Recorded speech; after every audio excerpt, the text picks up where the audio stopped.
What's happening, my fellow geeks and geekettes? Welcome to a brand new episode of Cosplay Chris, and today I'm going to be doing a Knightmare Batfleck cosplay update slash vlog because you guys have been inundating me with messages about how the suit's going, and to be honest, the only thing I'm waiting on are the gauntlets from GC5FX. Here is a photo of Chris Robinson's brand new version 2 gauntlets with the hand wraps. Chris will also be making the bronze knuckles. I cannot wait to get those things. They look fucking amazing. And of course, last but not least is my custom made Batfleck cowl that is being sculpted by the ever so talented Mr. Ryan Eaton of Eaton Studios. The cowl will then be cast in urethane rubber by Jamie of Iconic Collectibles. Now you probably hear my birds are going off at the moment. It is 10:30 in the morning and that's when they start to go off. A lot of you guys have been asking me what they look like, so I'll show you what we got. You ready? Hey guys!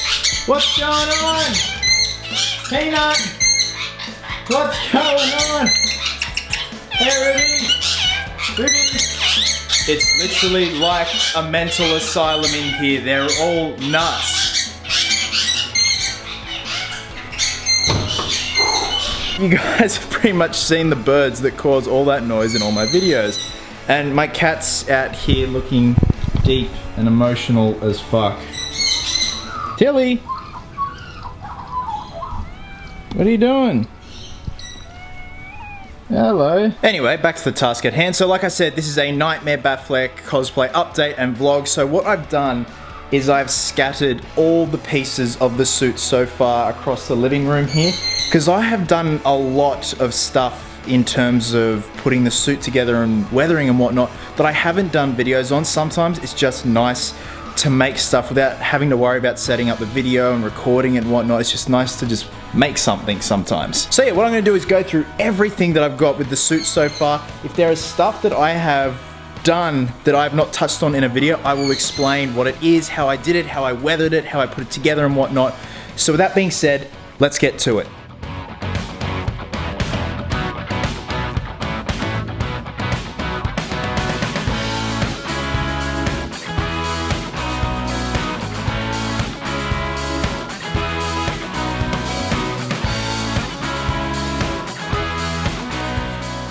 Okay, so first off, this big fucker here, you guys know what this is. I had to actually just put it on the carpet of the living room. It's that damn big, so I've got everything else scattered across the couch there. So I actually had to go in on the inside of the coat and spray some matte black spray paint just in random areas because this was too bright. The inner lining was a bright yellow and it didn't contrast well with the weathering that I did on the rest of the leather. Now, a lot of people are wondering how I weathered this, and I'm gonna be honest, it was just black and brown shoe polish with multiple washes until I got the desired look I was going for. I tried to get as much black weathering in amongst the seams as possible, just like the screen use coat. So as far as I'm concerned, the coat is done. I'm happy with that. Now here is the upper bodysuit, which you saw I did a video on in terms of putting that chest emblem on. I'm still recovering from inhaling those fumes. I think I have a bit of brain damage. But as you can see, some extra stuff has gone on since that video. If you guys notice, in the movie and in the publicity photos, there are 2 bullet holes on the actual chest emblem, and it's very sandy. So what I did was just get some talcum powder and some sand from our driveway and literally just brushed it all over and sealed it in with a matte sealer, and that was the end result, so I'm happy with that. In terms of the bullet holes, that was just a copper pipe that I blasted with some matte gas to heat it up till it was red hot and just branded those areas there to make it look like bullet holes. These vintage binoculars my dad has had for ages and they were just lying around. I said, Dad, do you mind if I use these from this cosplay? He goes, yeah, go for it. He didn't need them anymore. So this is just talcum powder, just brushed over very crudely to make it look all sandy and dusty. In terms of the cord, it's just a shoelace. Like, I kid you not, it's just simple, cheap, nasty, and easy, you know. We've got the boots from John Ninko of Nin Costumes on eBay. You saw me do my review and unboxing of them. Again, these have been matted and weathered just with talcum powder and some dirt from our driveway. So I'm very happy with how they have turned out. You guys know my utility belt that I've been working on. A lot of people have been messaging me about the availability of these at the moment, and to be honest, I'm just taking a break from it at the moment because I've done about 6 or 7 in a row and it's kind of just gets a bit repetitive sometimes, so I've taken a break for a while. This is my personal utility belt, I probably will go in and dust it up a little bit so it matches the rest of the suit. Okay, now the cargo pants. This is something I have not touched on in a video. I bought these off eBay. I think they were like 60 bucks. And what I did, they did come with knee pads, but not these knee pads. The ones that came with them were actually not accurate. These are the accurate brand of knee pads. I did remove the panel here where the knee pads actually slip in. And then what I did was I ordered these separately off eBay. I think it was 10 bucks for the pair. And I glued them on just with Loctite. Now in terms of getting that weathering, all it was brown spray paint and white spray paint. As soon as you apply it, you get a paper towel and you start scrubbing rigorously, and it just leaves this sandy, weathered look like it's been through hell in the desert. So very happy with that. That was then sealed up with a matte sealer, so that paint is not going anywhere anytime soon. The rest of the pants do have to be weathered. I'll probably be going in with some white spray paint in certain areas, again with a paper towel, and just roughing it up and just make it look old, used and dusty. You guys know what this is. This is the Scar QCB. A lot of people have been messaging me with links to a Scar L replica, but guys, like I said, I wouldn't be able to get it into the country. We have very strict laws, even with replica guns, so whatever is available in the country is whatever I have to settle on, unfortunately. But I am very happy with the end result of this. It's gonna do, you know, for the time being. If I do happen to find a Scar L replica, I will get it and apply this method to the Scar L.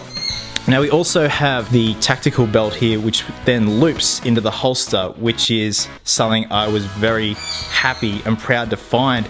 This, in my opinion, matches up to the screen-used gun holster that Affleck has. The brand is Safari Land. This cost me 200 Australian dollars. This is how determined I am to get this cosplay looking right. I will go to great lengths to get stuff that is the same make and model and whatnot. So here is the holster in all its glory. It actually fits very snug around my leg. The original color is what you see there. And I just went in with some white and black spray paint, quickly spritzed it all over just to give that desired look, give it a bit more depth. Now these gloves are not the final gloves, but funny enough, these are the same make and model gloves that Hugh Jackman sports in X-Men Days of Future Past, and I have a screen cap to prove it. Baseball gloves from the States.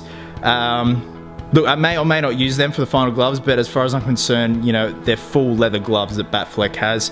These are the hand wraps, of course, so I don't have the gauntlets, but I will be showing you guys how I put the whole suit on at the end of this video, and I'll be wearing these and these over them just to demonstrate, you know, and give you guys a general idea. Now, this is a Colt M911, I think. There's just a plastic replica I got online here in Australia. I then went in and painted the handle white, gave it a nice brown wash, because the handle seems to be white in the gun that Affleck sports. And then of course it just slots into the holster like so. Beautiful. All right, lastly, it's these fabulous Nanini goggles that I weathered ages ago. You guys probably saw the video on that. As far as I'm concerned, they are done and dusted, literally. Now the scarf. This is the original material I used when I first started this project. I then switched to a lighter material, then realized after seeing the film, the scarf is a lot darker, so I went back to the original material, and the black soiling is just black spray paint that's just been randomly sprayed in areas, so no wiping or anything, just literally just spritzing it all over in random areas just to make it look, you know, oily, soiled and used. So guys, that is pretty much it in terms of the suit so far. So what I'm going to do is I'm going to set the camera up and show you guys how I put it together and how it moves and it interacts with me, with moving around and whatnot. It is quite comfortable to wear. Mind you, this holster does kind of restrict you with what you want to do, so... But anyway, I just wanted to give you guys an update in terms of where the suit's at. So with that being said, let's get it on and I'll show you guys how it looks so far. Okay, so obviously this is pretty self-explanatory, you know. First, this goes on, the pants go on. Now I got the boots. There we go. Now so far, it's very comfortable, you know. Get around and jump around, but the more crap you put on, it does get kind of restrictive. So first up, and what I usually do, is the holster. Now what I've done is I've taken off the actual clip for this tactical belt and just put a Velcro on. So what we're going to do is you simply thread it through the front loop here and then the back loop here, and then you Velcro it there because it does have to kind of hang down a bit, as you can see in the screen used suit that Affleck wears. I'm just going to take the gun out first, thread it through. Now ideally we want it resting just about there, so bring it up, thread it through there, thread it through the back. There we go. Alright, let it hang about there, bring it in. Okay, Velcro up. Okay, these just obviously just clip in place like so. Beautiful. Get our colt. Lovely. I might just move this camera down a bit. You guys don't need to see my face. It's all about this costume. Okay, so far that's pretty damn good. It does kind of take a bit to get the gun out. It really does jam in there. Okay, so after that obviously is the utility belt. You just put it around like so. It's Velcro at the back. Line it up. And there we go. It's probably not in line with the pants, but whatever. Gives you a general idea. So it kind of looks like the tactical belt is attached to the utility belt itself underneath. So this is where it kind of gets a bit restrictive, like trying to bend down. So what I'm thinking is maybe trying the outlet of making a foam belt, you know, expander foam that does pick up the detail of the belt, but it squishes. So when you crouch down like that, or for photos and whatnot, you're not gonna worry about actually damaging this belt or whatnot. Okay, next up is the scarf, and I always put the scarf on before I put the trench coat on. It just makes life a bit more easier. Just wrap it around like so, not too tight, because you don't want it too damn restrictive, especially with the cowl on, because once I have the cowl, it's gonna have that huge neck, so you know, you want it a bit loose at least. And the goggles, of course, just pop them on over your head. There we go. Alright, now we got this big fucker here. Okay. And from what I've seen in the movie, the coat is kind of always draped around the back of the Colt M911. Kind of pop the collar up a bit. Yeah. Did you get it? The Rock. Baseball gloves. That's same make and model that Hugh Jackman wore as Wolverine in X-Men Days of Future Past. And these weren't too expensive either. God, I think I paid like $50 for them. Australian dollars too, so you know, gonna be even lower in US dollars. These did come from the US. These are a US based company. Yeah, quite comfortable actually. You guys can see. So it's just to give you a general idea, you know, with the wraps on and whatnot. And then with the wraps, I actually do have to cut these. I do think they're a bit too long at the moment. So what I do is just get the Velcro, just to start it off, it's Velcroed in there. Again, just to give you a general idea. I'll wrap it around the leather, back around. It's gonna look all awesome once Chris's brand new gauntlets arrive. And then just find an area to tuck it in under there. I might have to do a Velcro system actually. And then just repeat the same process for the other hand. Okay, so there you go, general idea. Now, just get the Scar L, just drape it over like so. Or sorry, the Scar QCB. Just have it under the collar there like so. So you know, there's that cool publicity shot where he's kind of holding it like that. I love that. So most of the time when I'll be hitting the convention floor, I will have it around the back. Just like that. It looks kind of cool how the belt just comes down like that. So I may just pop that over like that. Beautiful. And of course, last but not least, the binoculars. I don't know if I'll be cutting these around the convention floor because they are kind of heavy and just a little bit awkward. So, but for the final photo shoot, I definitely will be having them. And guys, there we go. That is it. You know, it took a couple of minutes to put everything on, but you know, overall, I'm very, very, very happy with the progress of this. Like I said, it is comfortable.